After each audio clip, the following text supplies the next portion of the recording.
बहरहाल ये जो अरसा था 1937 के इंतखाबात के बाद का, तो कायदे जब 1937 के इंतखाबात जीते तो नेहरू ने फ़ौरन कहा कि हिंदुस्तान में ये बात साबित हो गई है, हिंदुस्तान में दो ही ताकतें हैं, एक बरतानवी या ब्रिटिश एम्पीरियलिज़म और एक हिंदू कांग्रेस। तो जब कायदे आज़म ने इस बयान का जवाब दिया, कायदे आज़म ने कहा कि हिंदुस्तान में एक तीसरी ताकत भी मौजूद है, वो है मुसलमान। तो ये तारीख़ ने इस बात को सच साबित किया। 1940 से लेकर 47 तक के वाक़यात इस बात की शहादत देते हैं। उसके बाद कायदे आज़म ने जो है वो नुक्ता नज़र अपनाया, वो दर हकीकत कायदे आज़म ने कुरान कुरान कुरान, इस्लाम इस्लाम इस्लाम, इसकी माला जो है जपी, दर हकीकत इसकी कव्वाली बुनियादी तौर पर की। और कायदे आज़म जो थे बुनियादी तौर पर इन तमाम वाक़यात में पता चलता है कि कायदे आज़म दर हकीकत एक मुसलमान या एक इस्लामी रहनुमा की तरफ पर उभरते हुए वो नज़र आते हैं। अब 1982 में जो स्टेफर्ड अपने को 1939 में जंग अज़ीम अव्वल शुरू हो चुकी, तो हिंदुस्तान में जो गांधी है वो बुनियादी तौर पर अदम तशद्दुद, अदम ताबुन की बुनियाद पर जो है अपनी तहरीक शुरू कर चुका था कि बुनियादी तौर पर जब तक अंग्रेज़ जो है मुकम्मल आज़ादी नहीं देंगे, तो मुकम्मल आज़ादी नहीं देंगे तब तक जो है हम अंग्रेज़ों का जंग अज़ीम अव्वल में जो है वो साथ नहीं देंगे। लेकिन अंग्रेज़ों ने इन तमाम क़यादत को उठाकर जेलों में बंद कर दिया कांग्रेस की, और लेकिन कायदे आज़म मोहम्मद अली जिन्ना ने इस हवाले से अंग्रेज़ों को तनकीद का निशाना नहीं बनाया और हालात की नज़ाकत को समझते हुए है जो है वो मामलात को आगे बढ़ाने की कोशिश। और यही वो वक्त था जब कांग्रेस की क़यादत जेलों में बंद थी, तो कायदे आज़म मोहम्मद अली जिन्ना या मुस्लिम लीग को बुनियादी तौर पर मुसलमानों के अंदर जो है एक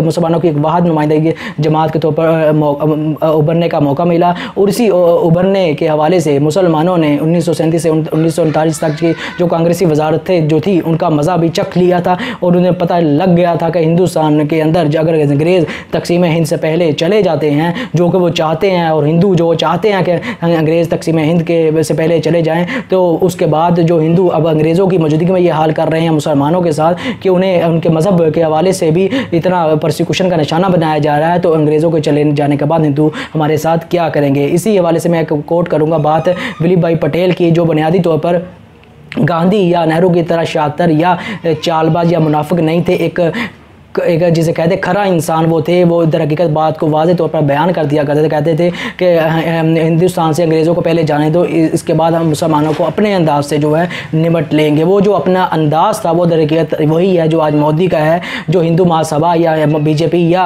RSS का नज़रिया है, जो दर हकीकत उनकी क़यादत में भी हमें नज़र आता है। अब ये इस नज़रिए अब 1942 में स्टेफर्ड क्रिप्स की सरमाई में मिशन आया कि हिंदुस्तान के जो सियासी मामलात है उसको सियासी क़यादत को इस हवाले से जो है जोड़ा जाए, और ताकि जंग अज़ीम के हवाले से जो बरतानिया जो दूसरे माज़ों में जंग लड़ रहा है, इधर से जो है उनको जो है मज़ीद जो दुश्वारी का सामना न करना पड़े, क्योंकि हिंदुस्तान की फ़ौज बुनियादी तौर पर मुख्तलिफ महाज़ों पर अंग्रेज़ों के लिए लड़ रही थी। अगर मुसलमान या हिंदुओं के या मुसलमानों के जो हुक्मरान थे वो बुनियादी तौर पर इस हवाले से साथ नहीं देंगे, तो दर हकीकत अंग्रेज़ जो है वो जो जंग हार रहा था उसमें जो मज़ीद इजाफ़ा हो, इसमें मज़ीद जो इजाफ़ा हो सकता था, और अंग्रेज़ के हारने की जंग में वो जो तेज़ी आ सकती थी। अब ये तमाम मामला चल रहे थे, तो लेकिन मामला किसी हद तक किसी मंतकी अंजाम तक ना पहुँच सके, लेकिन 1945 में जो है जंग अपने अख्ताम को पहुँची। और इस हवाले से 1945 से लेकर 47 तक तो जो थे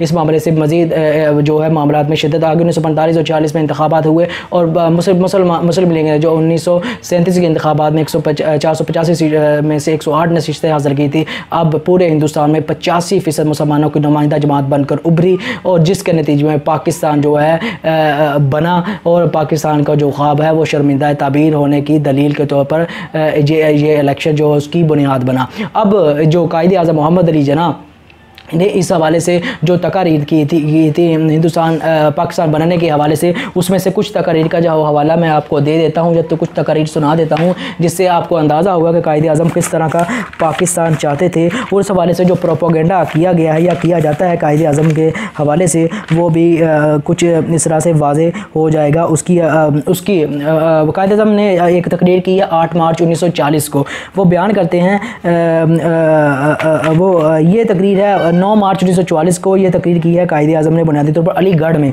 और 10 मार्च 1944 को डॉन अखबार में छपी थी। कायदे आज़म कहते हैं पाकिस्तान हिंदुओं के मुनासिब या गैर मुनासिब रवैये की पैदावार नहीं, ये हमेशा मौजूद रहा है, सिर्फ इन्हें इसका शऊर नहीं था। हिंदू और मुसलमान इकट्ठे रहने के बावजूद कभी एक कौम नहीं बने, इनका तशख़्ख़ुस हमेशा जुदा जुदा रहा है। जो ही एक हिंदू मुसलमान होता है वह मजहबी, समाजी, सकाफ़ती और माशी तौर पर अपने माजी से कट जाता है। मुसलमान अपनी इनफरादी और तशख़ीस किसी भी माशरे में ज़ब्त नहीं कर सकता। यही वजह है कि सदियों तक इकट्ठे रहने के बावजूद हिंदू हिंदू और मुसलमान मुसलमान रहे हैं, और यही पाकिस्तान की बुनियाद है। यूरोपियन और अमरीकी बाशिंदों के इस इज्तिमा में उनसे पूछा गया कि पाकिस्तान का खालिक कौन था, तो जना का जवाब था हर मुसलमान। इसी तरह कायदे आज़म मोहम्मद अली जना ने एक तकरीर जो 1939 में ऑल इंडिया मुस्लिम लीग के कौंसिल के इजलास में की। कायदे आज़म ने कहा, मुसलमानों, मैंने दुनिया को बहुत देखा, दौलत, शोहरत और ऐशो इशरत के बहुत लुत्फ़ उठाए। अब मेरी ज़िंदगी की वाह तमन्ना यह है कि मुसलमानों को आज़ाद और सरबुलंद देखूं। मैं चाहता हूं कि जब मरूं तो यकीन और इत्मीनान लेकर मरूं कि मेरा ज़मीर और मेरा खुदा गवाही दे रहा हो कि जना ने इस्लाम से ख़यानत नहीं और गद्दारी नहीं की। मैं आपको दाद और शहादत का तलबगार नहीं हूँ, मैं आपकी दाद और शहादत का तलबगार नहीं हूँ। मैं चाहता हूँ कि मरते दम तक मेरा अपना दिल, मेरा ईमान, मेरा ज़मीर गवाही दे रहा हो कि जनाब तुमने मुदाफ़ियत इस्लाम का यानी इस्लाम के दिफा का हक़ अदा कर दिया। जनाब तुमने मुसलमानों की हिमायत का फ़र्ज़ बजा लाए।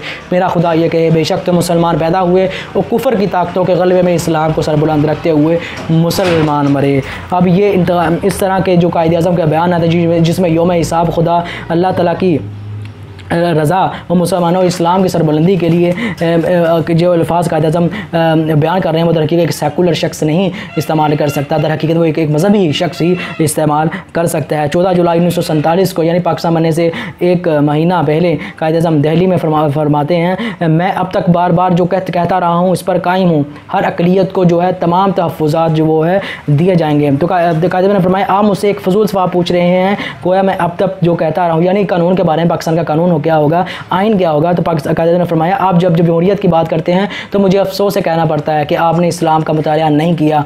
हमने जमहूरियत 1300 साल कबल सीख ली थी। वो जमहूरियत कौन थी? क्या वो सेकुलर लिबरल जमहूरियत थी? दर हकीकत नहीं, वो इस्लामी अखुव्वत और मसावत हुर्रियत के जो उसूल थे वो दर हकीकत अल्लाह के रसूल सल्लल्लाहु अलैहि वसल्लम ने 1300 साल पहले जो हमें सिखा दिए थे। अब 1945 में कायदे ने जब सपासनामा उन्हें पेश किया गया, कायदे ने पेशावर में कहा, आपने सपासनामे में मुझसे पूछा कि पाकिस्तान का कौन सा कानून, पाकिस्तान में कौन सा कानून होगा। मुझे आपके सवाल पर सख्त अफसोस है। मुसलमानों का एक खुदा, एक रसूल और एक किताब है सल्लल्लाहु अलैहि वसल्लम, यही मुसलमानों का कानून है और बस। इस्लाम पाकिस्तान के कानून की बुनियाद होगा और पाकिस्तान में कोई कानून इस्लाम के ख़िलाफ़ नहीं होगा। 14 फरवरी 1947 को शाही दरबार सिब्बी में बलूचिस्तान में तकरीर करते हुए कायदे ने फरमाया, मेरा ईमान है कि हमारी निजात उस उसवाए सल्लल्लाहु अलैहि वसल्लम पर चलने में है जो हमें कानून अता करने वाले पैगम्बर इस्लाम सल्लल्लाहु अलैहि वसल्लम ने दिया है। हमें चाहिए कि हम अपनी जमहूरियत की बुनियाद सही मानों में इस्लामी तसव्वुरात असूलों पर रखें। और 30 अक्टूबर 1947 को लाहौर में जलसा आम से ख़ताब करते हुए यानी पाकिस्तान बनने के बाद कहते हैं, अगर हम कुरान हकीम से रहनुमाई हासिल करें तो बाला आखिर फ़तह हमारी होगी। मेरा आपसे तमाम लोगों से मुतालबा है कि पाकिस्तान को इस्लाम का किला बनाने के लिए अपनी बड़ी से बड़ी कुर्बानी देने से रेग ना करें। और इस हवाले से कायदे आज़म के हवाले से जब लोगों ने पाकिस्तान बनने के बाद प्रोपेगेंडा कर शुरू किया कि पाकिस्तान की बुनियाद जो है इस्लामी आइन की बुनियाद जो शरीयत पर नहीं होगी, तो कायदे आज़म ने ईद मिलाद नबी सल्लल्लाहु अलैहि वसल्लम के मौका पर 1948 में फरमाया, मैं इन लोगों के अज़ाम नहीं समझ सका जो जानबूझकर शरारत कर रहे हैं, ये प्रोपेगेंडा कर रहे हैं कि पाकिस्तान के आइन की बुनियाद शरीयत पर नहीं होगी। हमारी ज़िंदगी पर आज भी इस्लामी असूलों का इसी तरह इतलाक़ होता है जिस तरह 1300 साल पहले होता था। इस्लाम ने हमें जमहूरियत सिखाई है और मसावत और इंसाफ का सबक दिया है, इसलिए किसी को भी खौफज़दा होने की ज़रूरत नहीं है। इसी तरह कायदे आज़म मोहम्मद अली जिन्ना ने 1948 में पाकिस्तान बनने के बाद अमरीकी अवाम से ख़ताब करते हुए फरमाया, पाकिस्तान की दस्तूर साज असम्बली ने अभी दस्तूर बनाना है। मुझे इल्म नहीं कि इसकी हतमी शक्ल और सूरत क्या होगी, लेकिन मुझे यकीन है कि पाकिस्तान का आइन जमहूरी किस्म का होगा जिसे इस्लाम के बुनियादी उसूलों के मुताबिक तश्कील दिया जाएगा। इस्लाम के असूल आज भी अमली ज़िंदगी पर इसी तरह लागू होते हैं जिस तरह 1300 साल बरस कबल होते थे। इस्लाम ने हमें जमहूरियत सिखाई है और मसावत और इंसाफ का सबक दिया है। हम इन शानदार रवायात के अमीन और वारस हैं। दस्तूर साजी में इन्हीं से रहनुमाई हासिल की जाएगी। बहरहाल पाकिस्तान एक थियोक्रेट रियासत नहीं होगी।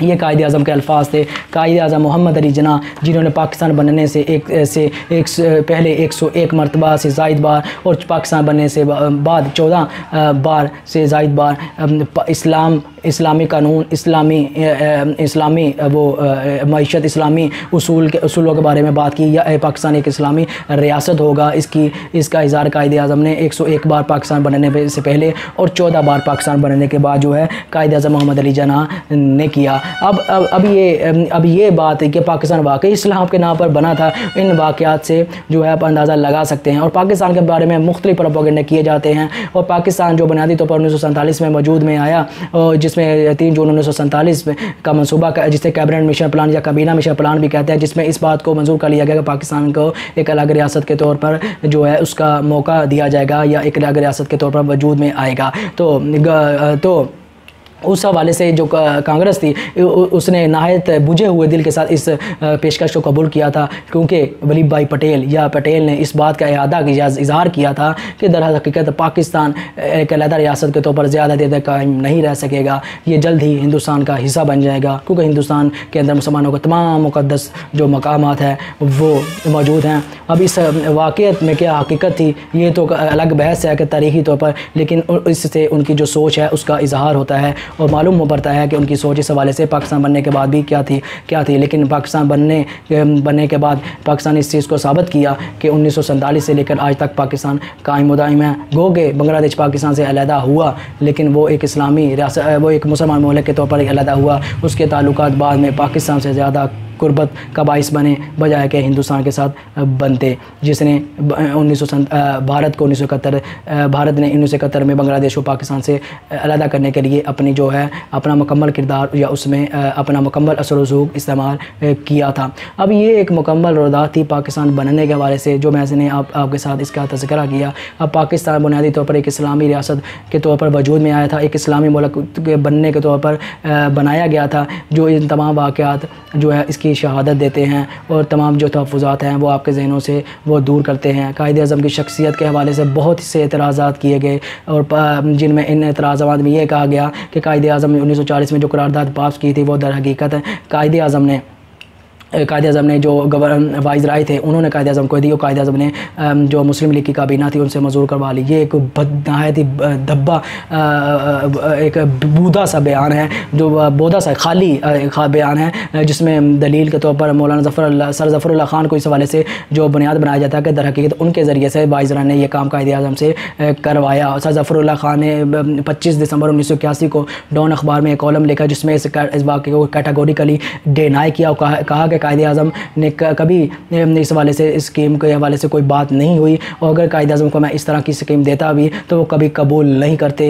लेकिन लिबरल सेकुलर जो तबका है इस वाक़े को लेकर बार बार जो है बयान करता है। लेकिन जो मेन बंदा था सर ज़फ़रुल्लाह ख़ान जो कादियानी थे, उन्होंने इस बात को मुकम्मल तौर पर डिनाई कर दिया और इजहार कर दिया कि कायद आज़म कभी अगर मैं उनको कोई स्कीम देता भी तो कभी इसको कबूल नहीं करते। वो दर हकीकत ये सेकुलर हज़रात ये साबित करने की कोशिश करते हैं पाकिस्तान दर हकीकत अंग्रेज़ों की पैदावार था। दर हकीकत कायद आज़म की स्ट्रगल जो उन्होंने की थी वो इसे दरखौर एतना ही नहीं समझते। कायद आज़म के हर बयान को वो दर हकीकत एक तरह से अपने ही एंगल में देखने या बयान करने या समझाने या लोगों को समझाने की कोशिश करते हैं। इसी तरह कायद आज़म के हवाले से हज़ारों वाक़यात हैं जिनको पाकिस्तान को जो है पाकिस्तान की जो नज़रियाती बुनियादी या दो कौमी नज़रिया है उसको तब्दील करने की कोशिश की जाती है। उसको किस तरह तब्दील करने की कोशिश की जाती है उसकी मिसालें मैं कुछ मैं आपको दे देता हूँ। जैसे कहा जाता है कि कायद आज़म मोहम्मद अली जिन्ना ने जब हलफ उठाया तो कायद आज़म जब हलफ उठाने के लिए स्टेज पर गए तो बैठ गए तो सर अब्दुल रशीद जो चीफ जजेस थे उन्होंने कहा था कि ये कुर्सी जो है वो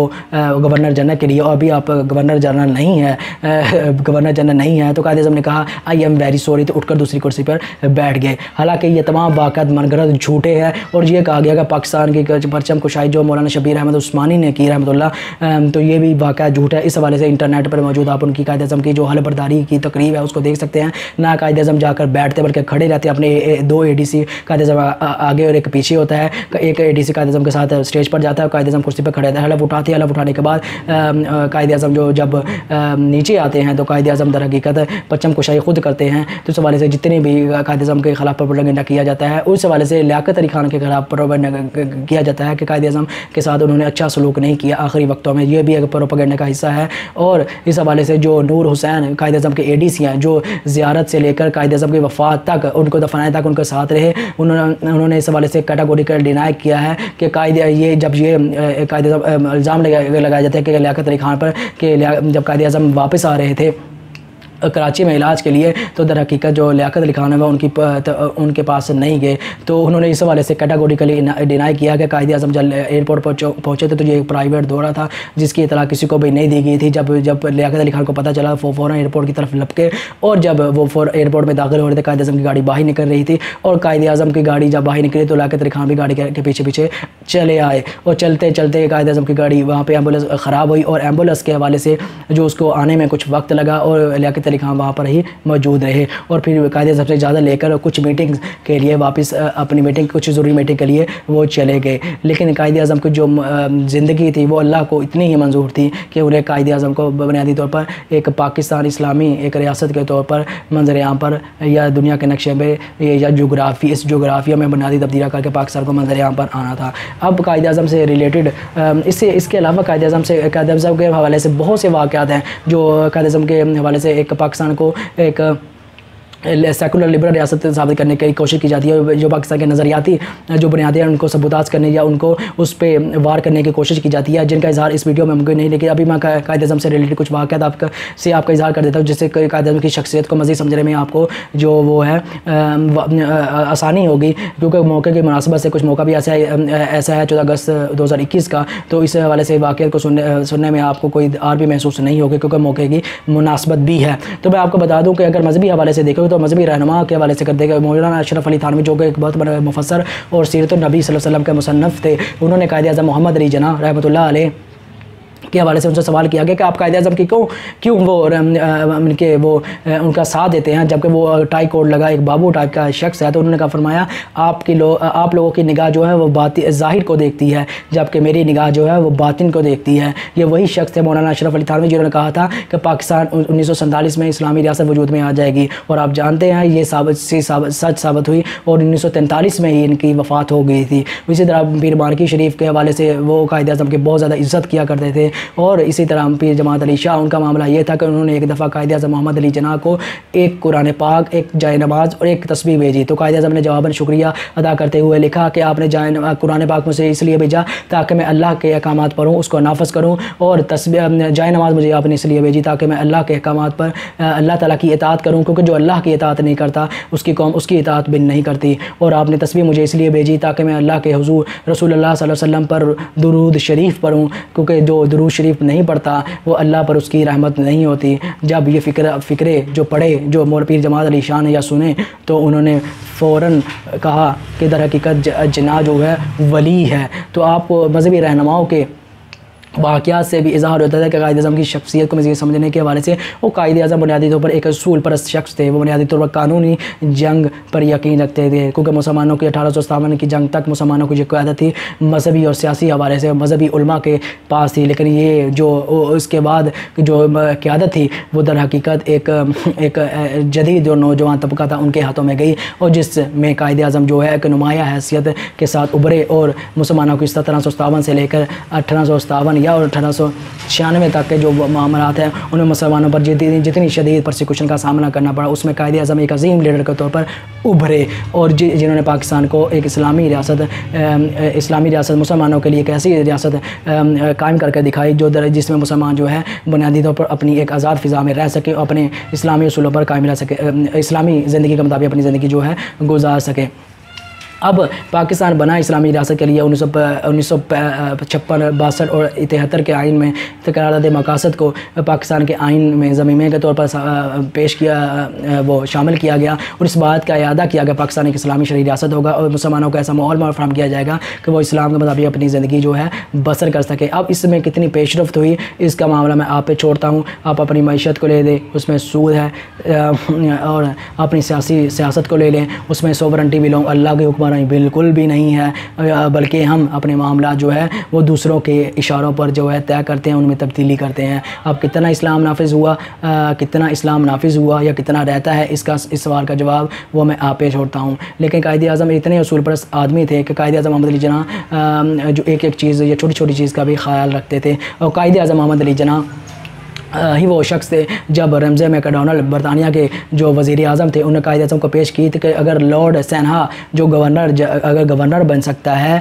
या लॉर्ड्स का ख़ताब हासिल कर सकता है तो आप क्यों नहीं हासिल कर सकते। दर हकीकत उन्हें कायद-ए-आज़म को रिश्वत पेश की ताकि वो पाकिस्तान के मुतालबे से पीछे हट जाएँ। तो कायद-ए-आज़म वहाँ से उठे, खामोशी से उठे और दरवाज़े की तरफ बढ़े। तो रमज़े मैकडोनल्ड ने उनको पुकारा कि आपने मेरे साथ ऐसा सलूक क्यों कर रहे हैं। तो कायद-ए-आज़म ने फरमाया कि आइंदा मैं आपसे कभी मुलाकात नहीं करूँगा और क्या आप मुझे काबिल फ़रोग़ जिन्स समझते हैं। तो ये वाक़या जो तरीक़े नक्श पर सब्त है, जो रमज़े मैकडोनल्ड जो बरतानिया का वज़ीर आज़म था पेशकश की, तो उससे कायद-ए-आज़म के किरदार जो है वो वाज़े हो जाता है। और कायद-ए-आज़म का इस वाले से बहुत से जो बयान जो दिए जा सकते हैं या बयान किए जा सकते हैं, लेकिन इसी पर हम इक्तफ़ा करते हैं। और स्टैनले वालपर्ट जो बहुत बड़ा मुसन्नफ़ है कायद-ए-आज़म के बारे में फरमाता है कि तारीख़ में इतना अजीम या बड़ा रहनुमा पैदा ही नहीं हुआ। तो हम जानते हैं कि एक स्टैनले वालपर्ट जो एक यूरोप का मुसन्नफ़ है जो इस बात का इजहार करता है कि गांधी जो बुनियादी तौर पर नेहरू जो बुनियादी पर शातिर और चालबाज और मुनाफिक तरीन शख्स थे, क्योंकि गांधी जो था बुनियादी तौर पर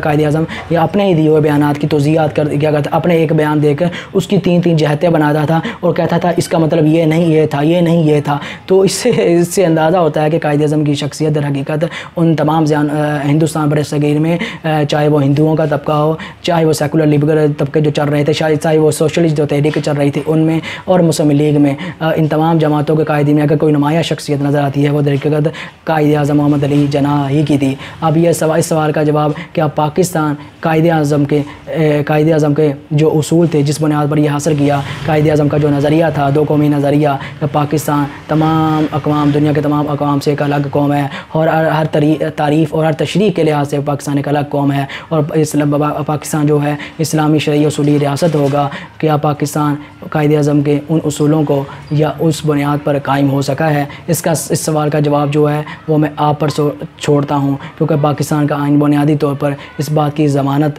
तो देता है कि पाकिस्तान जो है एक इस्लामी शरई रियासत होगा, लेकिन अमली मानों में इसका नफाज कहीं भी हमें नज़र नहीं आता। तो ये थी पाकिस्तान बनने की एक रात जो मुख्तसर इख्तिसार के साथ मैंने आपके साथ शेयर किया। हालांकि इसमें बहुत से ऐसे पहलू हैं जिनका इजहार किया नहीं जा सकता, किया भी नहीं जा सकता, क्योंकि वीडियो लंबी हो जाएगी और इसमें जो है तवालत भी मज़ीद जो ज़्यादा अच्छी नहीं होती। तो ये एक रोदात थी जो हमने आपसे बयान की और शेयर करना मुनासिब समझा। इस हवाले से कायद-ए-आज़म के बहुत बयानात या वो हैं वाक़यात हैं जिसको आपको पढ़ना चाहिए। सबसे पहले आपको रिकमेंड करूँगा कि जन्नत सफदर महमूद साहब हैं, उनकी किताब का मुताला करें। उनकी किताब है सच तो ये है, इस किताब का मुताला करें। उसके अलावा आप अगर पाकिस्तान की तारीख़ को पढ़ना चाहते हैं तो इस वाले से मुख्तलिफ़ जो किताबें हैं वो आसानी से आप बाज़ार से हासिल कर सकते हैं और पढ़ें कि पाकिस्तान किस तरह बना, उसकी बुनियाद क्या थी, उसका नज़रिया क्या था और पाकिस्तान क्यों बना था और इसकी तारीख़ क्या थी, उसका पस मंज़र क्या था। क्या पाकिस्तान ऐसे ही बन गया? दर हकीकत पाकिस्तान के बनने के लिए मुसलमानों ने हज़ारों लाखों कुर्बानियाँ दी और करोड़ों मुसलमान जो लोग थे वो उनको हिजरत की जो दुश्वारियाँ थी वो सहना पड़ी। दर हकीकत ये पाकिस्तान बुनियादी तौर पर इस्लाम के नाम पर बना था और इस्लामी नज़रिए जो पाकिस्तान का सोशो पॉलिटिकल इकनॉमिक सिस्टम है वो नाफज करने के लिए बना था। अल्लाह से दुआ है कि पाकिस्तान को कायम और दायम रखे और इसे एक मुकम्मल सही उसूली शरीयत शरई रियासत जो है वो कायम या इसको बनाने के लिए हमें जो है एक मौका अल्लाह ताला ज़रूर दे कि हमें इसकी तौफीक दे कि पाकिस्तान एक सही इस्लामी शरई जो रियासत बने और दुनिया के जो मुस्लिम ममालिक है दर हकीकत जिसका वादा किया गया है अल्लाह ताला की तरफ से कि हुवल्लाज़ी अरसला रसूलहु बिलहुदा व दीनिल हक़ लियुज़हिरहु अला दीनि वलौ करिहल मुशरिकून। वो वादा जो अल्लाह ने किया है अपने रसूल की तरफ से या अपने रसूल की नबूवत के लिहाज से कि वो तमाम दुनिया में नाफज होगी, उसका जो है एक किरदार के तौर पर पाकिस्तान को भी उसका हिस्सा बनाए। और यही हमारी अल्लाह ताला से दुआ है कि पाकिस्तान हमेशा कायम और दायम रहे। आपका बहुत बहुत शुक्रिया। अल्लाह हाफ़िज़।